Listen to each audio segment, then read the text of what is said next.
Vous avez le projet d'aménager vos combles et donc de les isoler?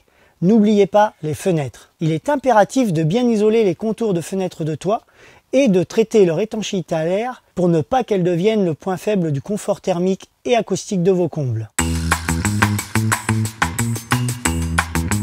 Bonjour et bienvenue dans un nouveau tuto Isover. Aujourd'hui, nous allons vous montrer comment isoler les contours des fenêtres de toit de vos combles aménagés avec la laine de verre semi-rigide Isoconfort. La première étape sera la pose de l'isolant. Ensuite, de la membrane d'étanchéité à l'air. Ensuite, la création du chevêtre du pourtour de la fenêtre de toit. Et pour finir, la pose des ébrasements en plaque de plâtre.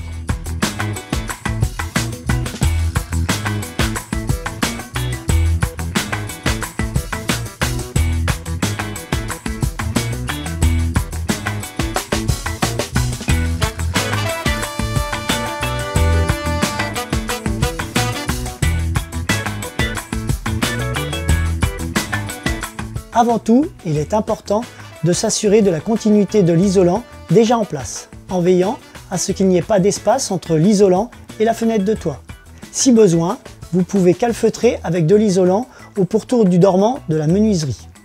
Prenez la mesure de l'ébrasement de la fenêtre, découpez une bande de largeur égale à l'ébrasement plus 10 cm et de la hauteur du cadre de fenêtre plus 10 cm de chaque côté. Réitérez pour chaque côté de la fenêtre. Collez la bande sur le cadre de fenêtre grâce à l'adhésif Vario double face, puis faites un joint au mastic double fit entre l'arrière de la membrane et le cadre de la fenêtre. Pressez délicatement la membrane sur le joint. Raccordez les bandes au reste de la membrane avec l'adhésif Vario Multitape. Nous allons maintenant créer un chevêtre en fourrure Style F530 au pourtour de la fenêtre de toit à l'aide de lisses et connecteurs Optima. Petite astuce. J'ai besoin de rajouter une fourrure supplémentaire pour fixer ma plaque de plâtre de l'ébrasement. Je vais utiliser le connecteur Optima pour raccorder les deux fourrures entre elles.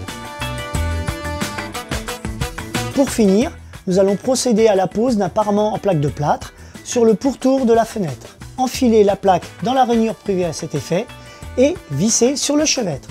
Ça y est, toutes les étapes sont terminées. Vous savez maintenant comment isoler les contours de fenêtres de toit dans vos combles aménagés.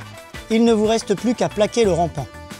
Si vous avez des questions, n'hésitez pas à les poser en commentaire. Si ce tuto vous a plu, pensez à vous abonner et activer la cloche pour ne pas manquer nos prochaines vidéos. À bientôt!